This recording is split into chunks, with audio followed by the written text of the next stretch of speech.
Oi, gente, vamos lá? Mais um dia de aula. Nós vamos falar hoje sobre a importância do tempo. Para o homem, a idade da Terra é uma imensidão de tempo, né? Então, foge muito da sua noção de tempo. A ciência, como a geologia e a geofísica, desenvolveram métodos para vários métodos e técnicas de datação. Para saber quantos anos uma rocha tem, os cientistas procuraram alguns elementos que lhes permitam uma medição do tempo. Por exemplo, os fósseis.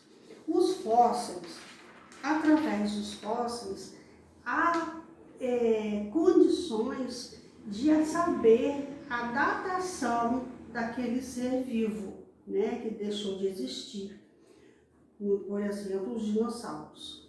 Então, os fósseis, eles são importantes para esse tipo de estudo. Então, para isso, é preciso perceber a presença de carbono no fóssil. Carbono, o que é carbono? Carbono é um elemento químico que faz parte do corpo humano e também faz parte de outros seres vivos. Esse carbono, ele é desintegrado quando um ser vivo morre.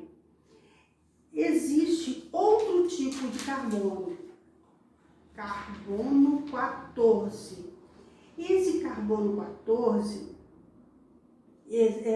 existe também no corpo dos seres vivos, que ele se forma no ar quando o gás carbono sofre ação de raios cósmicos e solares.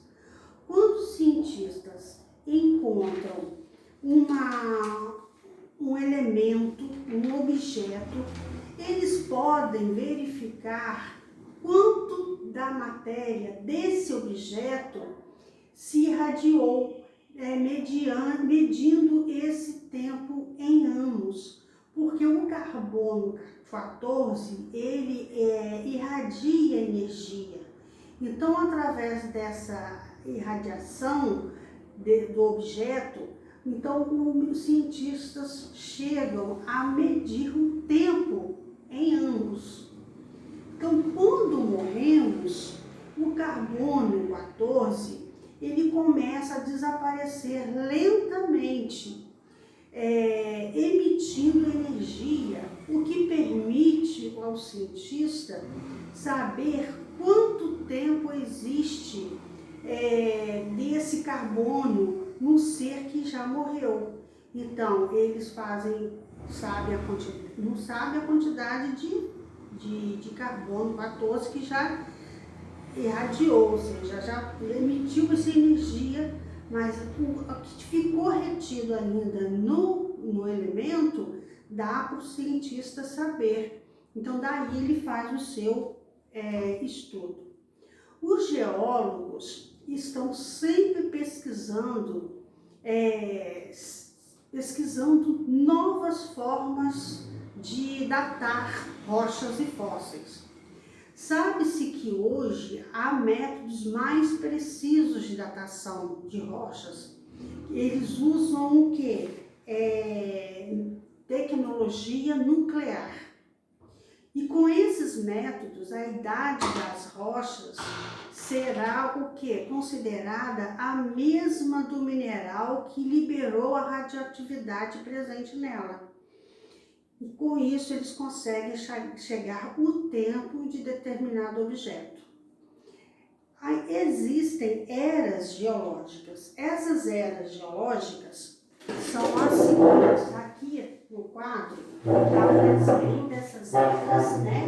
A idade da Terra proporcional a eras geológicas. Então tem a pré-cambriana, que vai, esse espaço que está aqui nesse desenho representativo, é o período, né, dessa era geológica. Então, pré-cambriana, paleozoica, mesozoica e cenozoica. São as eras geológicas que existentes. Supondo que o planeta Terra tenha aproximadamente 4,5 bilhões de anos, alguns cientistas dividiram esse tempo em era geológica, para ficar mais fácil o estudo. E nós vamos ver agora como que acontece, vamos estudar sobre o interior da Terra. A maior evidência de que o planeta não é uma esfera completamente sólida, composta apenas por rochas duras, é a existência dos vulcões. Vou mostrar para vocês, primeiro, o desenho aqui de um vulcão, tá vendo? O interior de um vulcão. Esse vermelho aqui é o material que sai de dentro do vulcão. Quando o vulcão ele está em erupção, sai essa substância, desse vulcão.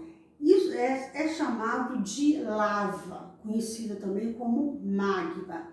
Da onde que sai essa substância, esse material? Sai do interior da Terra. Vou explicar para vocês. Então, a origem, então nós vamos ver que o vulcão, então, o que comprova que a Terra não é completamente sólida é a existência desses vulcões.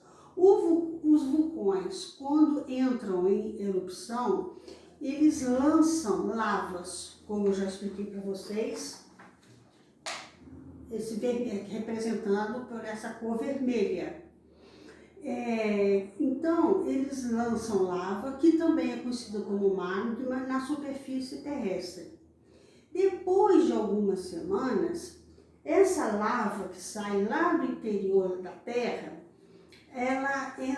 depois de algumas semanas, ela esfria e solidifica. O que é solidificar? Ela endurece. Aí, esse material que saiu lá do interior da Terra, que é pastoso devido à alta temperatura que tem lá no interior da Terra, então, chegando aqui na superfície da Terra, vai esfriar, endurecer e vai se tornar o quê? Uma rocha, tá? E por ser esse material que sai lá do interior da Terra é chamado de lava ou magma. Então, quando esse material chega no interior da Terra, vai se transformar em rocha. E é uma rocha específica, chamada rocha magmática. Por que magmática? Porque se originou desse material aqui, que saiu do interior da Terra, tá?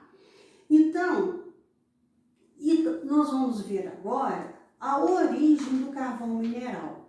O carvão mineral, onde que a gente encontra o carvão mineral? Nós encontramos em áreas pantanosas, tá? Nas áreas pantanosas, nós encontramos o carvão mineral, que é também uma rocha sedimentar, tá? Então, esses restos de outros vegetais, nessas áreas pantanosas tem muitas plantas e restos de outros vegetais. Então, quando elas são soterradas, ou seja, um em cima do outro, vão sendo colocadas uma em cima do outro, uma camada, outra camada, outra camada, aí vai dar origem o quê? Ao carvão mineral. Então, o carvão mineral é uma rocha sedimentar. Então, a rocha sedimentar, ela acontece dessa forma. Então, vem a poeira, vai depositando em cima do solo, depois vem uma camada de restos de animais, restos de vegetais, vem uma camada de pedras, vem uma camada de terra, vem uma camada de outra de poeira. Então, uma vai ficando sobre a outra. Então, vai compactando e vai formando o quê? A rocha sedimentar, tá? Os cientistas fazem uma comparação com o desenvolvimento das ciências da Terra, criaram hipóteses de que se deu origem à formação do planeta. Eles acham o seguinte, eles usaram uma comparação muito simples. Imaginem vocês um prato de sopa quente. Então a gente começa a tomar a sopa, não é pelas bordas? Por que pelas bordas? Porque nas bordas é que a sopa esfria mais rápida, ou seja, a sopa está fria nas bordas. Então os cientistas, eles fizeram essa comparação da formação do planeta Terra com o prato de sopa, ou seja, nas bordas seria o quê? A superfície da Terra, certo? Onde há vida na superfície da Terra. Quanto mais no interior chegarmos, mais quente será a sopa. Mesma coisa na Terra. Então, no interior da Terra é muito quente, tá? Então, assim eles fizeram essa comparação. Nós vivemos na superfície da Terra, onde há vida, como se fosse a borda do prato. E no interior da